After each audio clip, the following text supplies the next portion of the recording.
Professor doctor Sohan Chaudhary जी। जी, आप कह रहे हैं कि आजकल भारत और विश्व भर के अनेक युवा तनाव, अवसाद, हिंसा, नशा और कट्टरवाद की ओर बढ़ रहे हैं। महाराज जी, इसमें मानवता को शांति और हाँ, समृद्धि की देखो, दिशा मानवता तभी आएगी भाई जब हम धर्म से चलेंगे। अधर्म, ये सब अधर्म के लक्षण जितने आप कहे ना, और जब तक हम शास्त्र और संत गुरुजनों का संग नहीं करेंगे तब तक धर्म क्या है ये हमें पता नहीं चलेगा। तो आज का हमारा जो युवा पीढ़ी समाज है, ये जो बाहरी कल्चर आज का है, girlfriend, boyfriend, live in relation, ये बहुत हानिकारक है।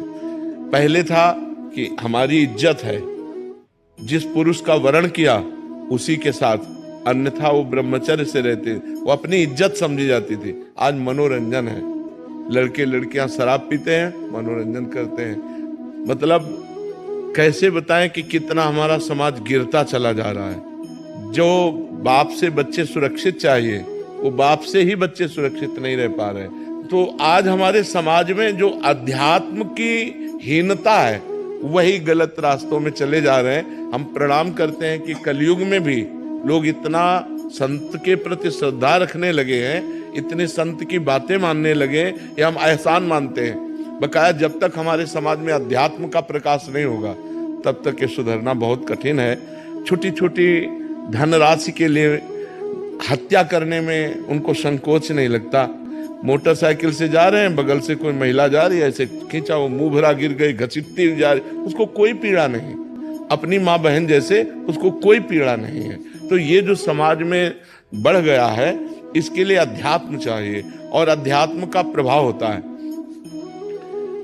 यहीं आकर के हजारों लोग बोल चुके कि हम आपसे मिलने 2 वर्ष बाद आए हैं, लेकिन हम 2 वर्ष से अपना सुधार कर चुके, हम शराब छोड़ चुके, हम गंदे आचरण छोड़ चुके, हम ऐसे बहुत से ऐसे लोग हैं।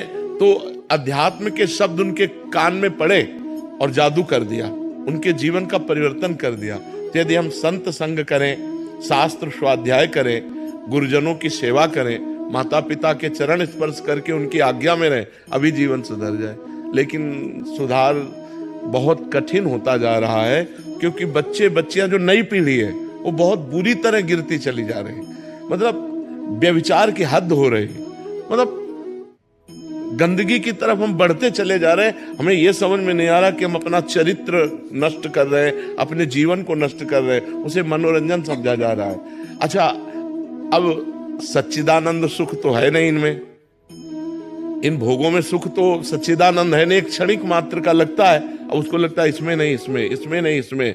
अब उसमें की मदान्धता के लिए अब नशा चाहिए, तो हुक्का पीना, शराब पीना, ड्रग्स लेना।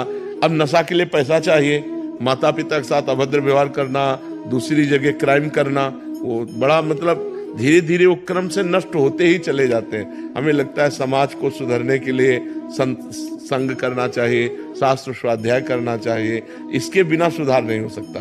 मति कीरति गति भूति भलाई, जब जे जतन जहां जे पाई, सो जानो सत्संग प्रभाव, लोकों वेद न आनो पाओ। लोक और वेद में और कोई उपाय नहीं है। यदि हमें अच्छे संतों का संग मिले, जो भगवान के मार्ग में सही चल रहे हैं, तो निश्चित हमारा सुधार हो जाए।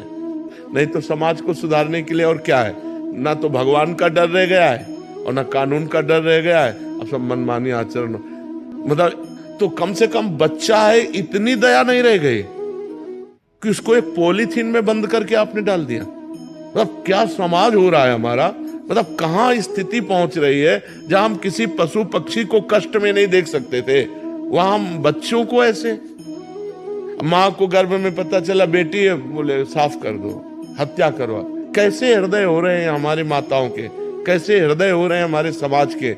मानवता मतलब तो छू नहीं जा रही, राक्षसीपन बढ़ता चला जा रहा है। इसलिए आपका प्रश्न बहुत आदरणीय है, और समाज को सुधरने के लिए सत्संग और शास्त्रों का स्वाध्याय करना चाहिए।